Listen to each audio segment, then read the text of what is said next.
ingin menyampaikan satu hadis yang diriwayatkan oleh Imam Ad-Dailami, di mana Rasulullah Shallallahu Alaihi Wasallam pernah bersabda, "Ittatu asya'in tuhbitul a'mal." Ada 6 perkara yang bisa menghancurkan amal yang sudah kita kerjakan. Salat yang sudah kita kerjakan itu, zakat yang sudah kita bayarkan itu, haji yang sudah kita tunaikan itu, bisa dihancurkan oleh 6 perkara ini. Nanti di akhirat, pada saat setiap orang menunggu pahala dari ganjaran amal yang ia kerjakan di dunia ini, kita menanti dan menanti, ya Rabb, mana amal kebaikan saya? Mana pahala kebajikan yang saya lakukan? Hasilnya tidak ada. Amal yang kita kerjakan dihancurkan oleh sifat-sifat yang akan kita kemukakan pada pertemuan kali ini. Yang pertama yang bisa menghancurkan amal adalah al-istighalu bi'uyubil khalqi. Orang yang terlalu sibuk mencari-cari aib dan kekurangan pada diri orang lain. Habis waktunya kelak dirinya sendiri. Sifat seperti ini menghancurkan amal yang sudah kita kerjakan. Saudara-saudara kaum muslimin rahimakumullah. Sibuk mencari aib orang tentu bukan dengan tujuan positif. Latar belakangnya kadang-kadang karena jealous, karena hasud, kecemburuan sosial. Sore, pagi, siang, malam kita korek-korek kesalahan orang dengan target hancur martabatnya, jatuh kehormatan dirinya, hilang nama baiknya, dilupakan dan terisolir dari tengah-tengah masyarakat. Perbuatan yang demikian sungguh terlalu amat sangat kejam. Salat kita, puasa kita, haji kita bisa dihancurkan jikalau kita terlalu sibuk. Ini yang dijamin oleh Nabi, man satara musliman satarahullahu fid dunya wal akhir. Dapat jadi 5 meter. Yang 5 meter dapat saja menjadi 10 meter. Kita sibuk membumbui hal-hal yang kita tidak tahu duduk perkara yang sebenarnya. Bahkan lebih celaka, kadang-kadang kita malah sok tahu, memberikan vonis dari sudut pandang kita sendiri. Adalah tidak bijaksana jika kita mengukur baju orang lain dengan badan sendiri. Baju orang lain kita ukur pakai badan kita, tentu saja enggak pas. Begitulah, terlalu sibuk mencari-cari aib orang lain menghancurkan amal ibadah yang sudah kita kerjakan. Na'udzubillah, summa na'udzubillah. Kadang-kadang hadir majelis taklim, di pengajian ikut merasakan sakit. Yang satu terhina, yang lain ikut merasakan terhina. Jadi pada saat kita melihat aib orang lain, kita ceritakan di mana-mana, kita bongkar di mana-mana, tentu satu hal yang jelas, kita tidak senang kepada orang itu. Kita tidak senang kepada orang itu. Dan kalau sudah tidak senang, maka fungsi persaudaraan bisa berubah menjadi permusuhan. Oleh sebab itu, kalau ada 2 orang berselisih, boleh kita bohong untuk mendamaikan 2 orang tadi. Misalnya si A sama si B berantem nih, jengkel, marah-marahan. Saudara datang ke rumah si A. A, saya dengar kamu lagi marahan sama B. Iya itu si B, kurang ajar. Bangsat, bajingan, tengik. Pokoknya kalau ketemu, awas. Ah, saya kira sih nggak begitu. A, tadi saya ketemu B, dia bilang malah kangen sama sampean. Dia pengen ketemu, ingat masa lalu zaman sebantal berdua, sebatang rokok berdua. Dia kangen pengen ketemu. Padahal si B nggak ngomong apa-apa sama saya. Saya olah sedemikian rupa sampai si A tenang. A tenang, saya datang ke rumah B. B, katanya kamu lagi marahan sama si A. Iya tuh A, unyuk, monyet. Udahlah, pokoknya kalau ketemu dia saya hantam habis. Ah, barusan saya ketemu si A, dia bilang pengen ketemu ente. Pengen ngobrol kayak dulu, mengembalikan keharmonisan yang hilang, mengembalikan kehangatan persaudaraan yang lenyap. Si A tenang, si B adem. Kenapa? Karena bohong saya. Kesana saya ademin, kesini saya ademin. Jenis bohong seperti ini berpahala. Kenapa? Tujuannya mendamaikan orang yang sedang berselisih. Tapi kan orang bermental seperti ini jarang. Yang banyak kan tukang kompor sekarang. Taruh angetin sini, angetin murub deh. Datang sama A, lu marahan sama B. Iya, gue kesel banget sama B. Emang? Wow. Diemang-emangin. Oh, udah dah, pokoknya gue mah kalau jadi elu takut sama si B, gue buka celana, gue pakai rok deh. Si A panas. A panas, datang ke rumah B. Komporin lagi. Dua-duanya panas, koslet, terjadi perkelahian. Biang iblisnya tukang kompornya. Sampai untuk mendamaikan dua orang yang berselisih, diizinkan berdusta. Kenapa? Prinsip Islam itu Islam. Mencari jalan damai, bukan mengeruhkan suasana. Inilah realitas di tengah-tengah masyarakat. Enakan ngomporin daripada nyiramin. Enakan manasin daripada mendamaikan dua orang yang sedang berselisih. Apalagi kalau kita punya kepentingan, main nimbrung aja kayak toge. Kagak ngerti urusan, nyampur aja nyampur. Toge kan begitu, toge ada laksa nimbrung, ada gado-gado ngikut, ada kredok masuk. Kagak ngerti juntrungan masalah, main nyampur aja nyampur. Ini kan tidak objektif namanya. Nah, mental seperti ini, wah, sholatnya khusyuk, zakat bayar, sedekah iya, tapi kalau suka cari-cari aib orang, jembreng kesalahan orang di mana-mana, sholatnya, puasanya, hajinya bisa dihancurkan oleh mental yang seperti ini. Jangan bangga-bangga, sholat saya sudah banyak, puasa saya hebat, mantap, haji saya tiap tahun mondar-mandir ke Mekah. Tapi kalau mental seperti ini masih ada, waspadalah. Amal yang kita kerjakan bisa hancur oleh mental, sikap mental kita sendiri. Ini yang pertama. Yang bisa menghancurkan amal, terlalu sibuk mencari-cari aib orang lain. Satu. Yang kedua, saudara-saudara, wa qaswatul qalbi. Orang yang hatinya keras, tidak mempan diberikan nasihat. Baik nasihat yang datang dari luar dirinya, ataupun nasihat yang datang dari dalam dirinya. Hatinya keras. Dikasih muka tembok, kulit badak, kuping kebo. Makhluk apa namanya itu? Wallahu a'lam. Rai gedek. Pantas ya kalau kita lihat sejarah, Islam itu turun di semenanjung Arabia sebagai test case. Masyarakat Arab 14 abad yang lalu dikenal keras, kasar, brutal, primitif dari berbagai aspek kehidupan. Standar kalau di tengah masyarakat yang begitu keras Islam berhasil, masyarakat lain lebih mudah masuk.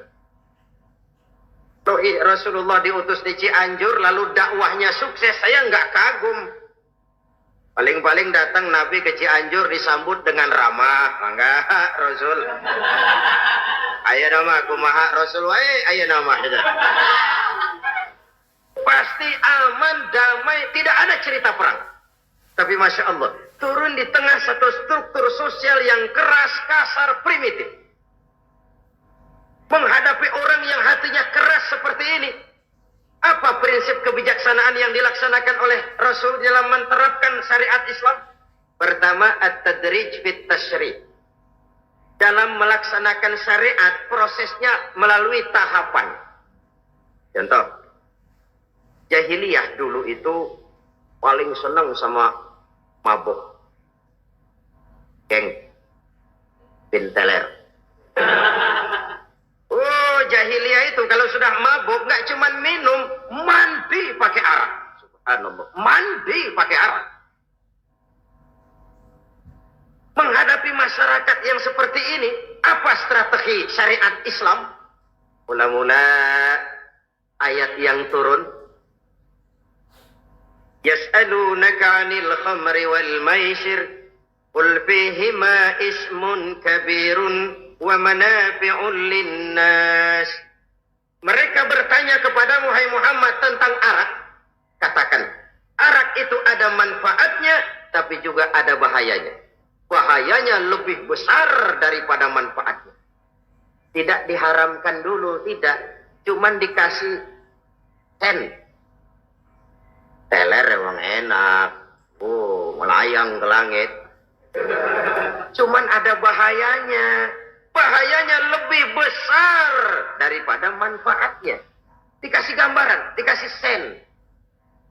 Tidak diharamkan mutlak dulu, tidak. Bertahap dikit dulu. Nih. Urusannya begini nih. Ada manfaatnya, tapi ada bahayanya. Bahayanya lebih besar daripada manfaatnya. Cek rasio berpikir. Setelah tahu bahayanya lebih besar, kan dikit-dikit mulai jauh. Mulai ngurangin, jaga jarak. Setelah ada jarak, turun peringatan kedua. La taqrabus salata wa antum sukara. Jangan dekati sholat kalau kamu lagi mabuk. Sholat sehari semalam 5 kali. Berarti 5 kali mereka harus jaga diri. Jangan sampai mabuk. Makin jauh. Setelah jauh sekali, kira-kira tidak goyah, turun vonis.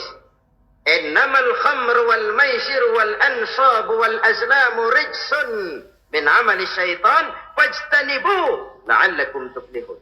Arak itu najis, kotor, perbuatan setan. Jauhi, pasti kamu akan beruntung. Baru timbul hukum haramnya. Orang udah nggak kaget. Kenapa? Pagi-pagi udah dikasih sen. Bahayanya lebih besar. Kalau sholat jangan, kalau mabuk jangan mendekati sholat. Makin jauh. Ini tahapan. Sama juga kita kan. Begitu jebrol lahirnya cuman susu ibu. Gedean dikit sang ambon. Kan gitu. Gedean dikit pisang ulek. Gedean dikit nasi. Udah gede bener jengkol jijelin. Proses. Coba bayi begitu lahir kasih pisang batu, tenggeng. Gak kuat menerima. Belum waktunya. Ini proses yang dilaksanakan oleh strategi syariat Islam untuk mengobati penyakit qaswatul qalbi ini. Keras hati. Syariatnya bertahap. Tidak drastis. Tidak kalau sudah begitu ya mesti begitu. Tidak. Konsep kedua. Taklilut takalif. Menyedikitkan beban. Coba kita lihat. Seluruh konsep agama. Kalau kemampuan melaksanakan perintah berkurang. Stressing perintahnya ikut turun.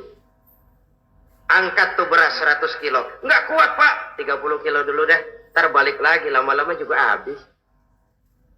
Ini konsep untuk mengobati qaswatul qalbi. Bertahap. Semua perintah agama itu begitu.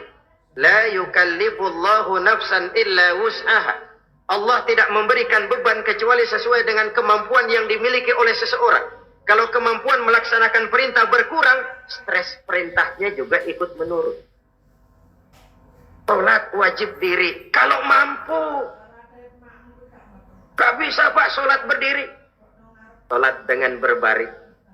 Kalau mampu. Berbaring gak bisa pak. Pinggang kurap. Sholat. Pakai isyarat. Kalau mampu. Pakai isyarat tidak bisa. Dalam hati. Setiap kemampuan melaksanakan perintah berkurang. Stres perintahnya juga menurun. Taklilut takalif. Ini juga salah satu strategi. Mengantisipasi kerasnya hati. Nah. Konsep yang ketiga dari syariat. Al-musawat bainan nas fi takalifil ahkam. Persamaan terhadap manusia di dalam berhadapan dengan hukum Allah. Kadang orang yang hatinya keras itu, logikanya jalan, ngukur suasana. Gimana sih lu? Menggerib kagak mau ke masjid? No, yang Pak Haji masih di perapatan. Yang Pak Haji disebut. Itu kan cenderung orang begitu. Kalau dia nyolong ayam, dia tunjuk orang yang nyolong kambing.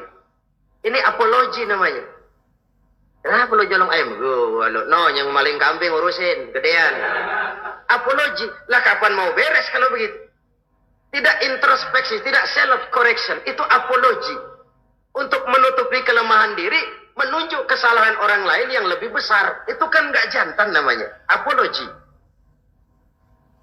Tidak ada sifat untuk memperbaiki diri sendiri. Karena kecenderungan ini ada, Islam menutupi itu. Dengan apa? Semua manusia sama dalam berhadapan dengan hukum Allah. Gak ada iri hati dalam hukum Islam ini. Sholat wajib, wajib. Bagi siapa? Yang sudah balik dan mampu. Terhadap semua strata. Jenderal wajib, kopral wajib. Apalagi hansip.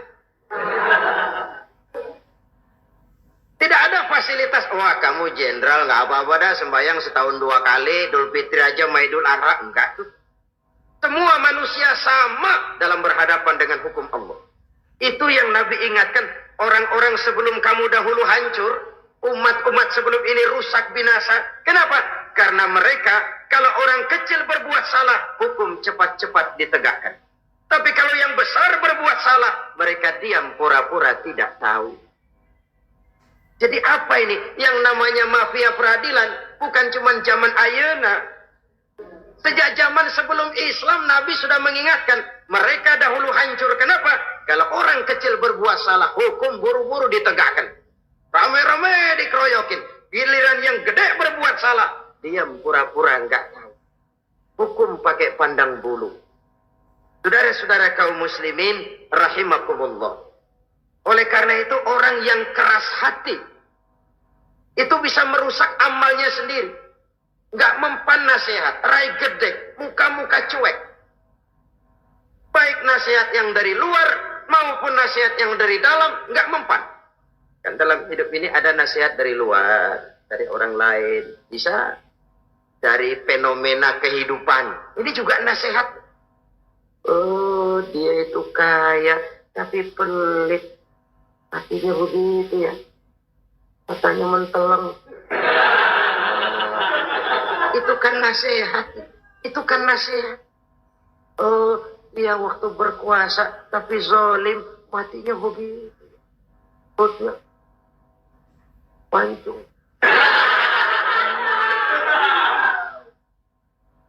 Fenomena kehidupan yang kita lihat, yang kita dengar, yang kita saksikan, itu semuanya bisa nasihat. Unzuru kaifa kana akibatul mukadzibin. Lihat kehidupan ini. Dunia ini kan sebuah sekolahan besar. Semua yang kita lihat, kita saksikan, kita pelajari bisa jadi contoh buat kita. Orang yang bijak yang bisa mengambil hikmah dari manapun datangnya. Baik dari yang baik maupun yang dari yang tidak baik. Saudara-saudara kaum muslimin, rahimakumullah. Nasihat yang datang dari luar. Dari orang atau dari fenomena kehidupan. Atau nasihat yang tumbuh dari dalam diri sendiri. Perubahan organisme tubuh. Itu kan nasihat. Ya Allah. Sekarang cantik jelita. Iya, sedang sweet 17-an. Rambutnya hitam, ikal berderai. Iya, semua memuji. Alisnya katanya laksana semut beriring. Dagunya bak pauh dilayang. Kalau dia senyum, semua orang terpesona. Sekarang 50 tahun yang akan datang, coba senyum, kabur orang. Fenomena kehidupan. Apa yang tidak berakhir? Kenapa harus keras hati? Kita kata kita berkuasa, berapa hari kita punya jabatan? Kita kata kita kaya, berapa banyak harta kita? Kita kata kita alim, kita tahu. Apa yang kita tahu dari semesta jagat raya ini? Lalu apa yang tidak berakhir? Korun yang katanya kaya, mati itu. Fir'aun yang katanya gagah, mati. Napoleon Bonaparte, the Lion of Europe, singa daratan Eropa, mati. Saking matinya, mati.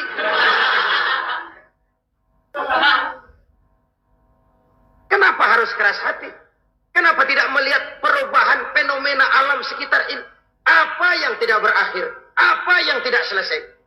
Lalu apa yang mau kita sombongkan? Kenapa kita harus keras hati? Hingga pantas dalam hadis kursi Allah menyatakan al-kibriya'u libasi. Sombong itu pakaianku. Manusia nggak pantas pakai pakaianku, kegedean. Pakaian Allah mau dipakai. Kalau Allah sombong, udah pantas aja udah. Kenapa? Kagak ada Tuhan lain selain dia. Udah pantas dia nyombong. Kita nyombong apaan? Oleh sebab itu, beruntung orang kalau diberikan hati yang lembut, mudah menerima kebenaran, peka terhadap kesulitan orang lain, ringan tangan memberikan pertolongan buat mereka yang memang memerlukan. Dan nggak semua orang dikasih begitu. Nggak semua orang. Lain ya, Umar bin Khattab sikapnya keras, tapi hatinya gampang menerima kebenaran. Nah, lain orang kayak begini. Keras sikap boleh keras, tapi hati mudah menerima kebenaran. Wah, kalau Umar kerasnya kan luar biasa. Tapi hatinya kok gampang menerima kebenaran. Ini hidayah.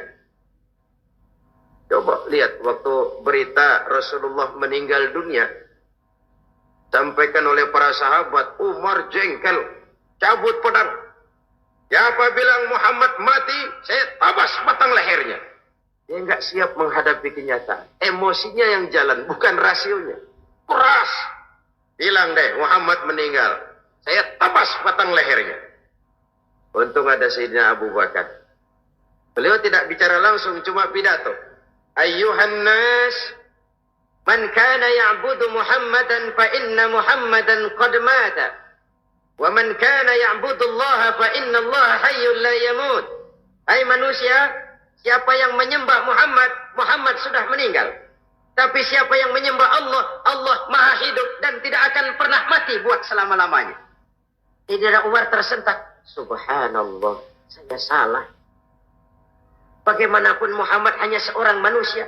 Saya cinta dia, saya suka dia, nyawa saya pertaruhkan untuk dia. Tapi dia manusia dan saya tidak menyembah Muhammad. Ia sadar akan kekeliruannya, berlinang air matanya. Keras sikapnya, tapi lembut hatinya. Nah, yang kayak begini, bagus. Ini udah sikap keras, hati keras, yaitu tadi. Buka tembok, kulit buadak, kuping kebo. Diapain aja udah nggak mempan aja udah. Susah yang kayak begini. Saudara-saudara, ma'asyiral muslimin rahimakumullah. Jadi yang kedua yang bisa menghancurkan amal kita, orang yang hatinya keras. Wah. Yang ketiga sekarang, yang bisa menghancurkan amal kita itu wa hubbud dunya. Orang yang terlalu cinta kepada dunia. Nih, pakai kalimat terlalu ya. Kalau sekadar cinta kepada dunia, why not? Kita cinta anak dan istri, wajar. Kita cinta harta benda, tentu. Kita cinta sanak famili dan seluruh handai tolan, memang. Kita juga cinta kepada bangsa dan tanah air. Itu bagian dari iman, persilahkan. Yang tidak boleh itu kalau sudah pakai kalimat terlalu. Terlalu. Sebab kalau sudah terlalu, itu sudah di luar kontrol. Orang lalu menghalalkan segala cara. Terlalu cinta kepada jabatan. Akhirnya bergeser. Sholat menghadap Allah. Dengar mau pindah jabatan ke tempat kering, gerasak gerusuk nyari dukun. Ini kan namanya iya kanak budu wa dukun nasta'in. Nggak bisa wong itu satu paket. Kalau iya kanak budu wa iya nasta'in. Kalau hanya kepadamu ya Allah kami menyembah, hanya kepadamu kami minta tolong. Ini paket, jangan dipisah-pisah. Menyembahnya kepada Allah, minta tolongnya kepada yang lain. Sinkret, bercampur. Iya, kalau es campur enak. Tapi kalau agama dicampur dengan yang lain, nggak enak rasanya. Sama juga begini, ada gelas ya. Kalau sepenuhnya diisi bensin, itu ketahuan, bisa diminum motor. Kalau sepenuhnya diisi air putih, jelas bisa diminum orang. Tapi begitu separuh diisi bensin, separuh diisi air putih, kacau dah. Motor minum mogok, orang minum mabok. Dijual juga nggak laku. Kenapa? Sinkret. Maka Allah pesan, wala talbisul haqqa bil batil. Jangan kau campur aduk yang hak dengan yang batil. Sekianlah jumpa kita kali ini. Insya Allah kita lanjutkan di lain kesempatan. Terima kasih atas segala perhatian. Mohon maaf atas segala kekurangan. Usikum wa nafsi bitaqwallah. Wassalamualaikum warahmatullahi wabarakatuh.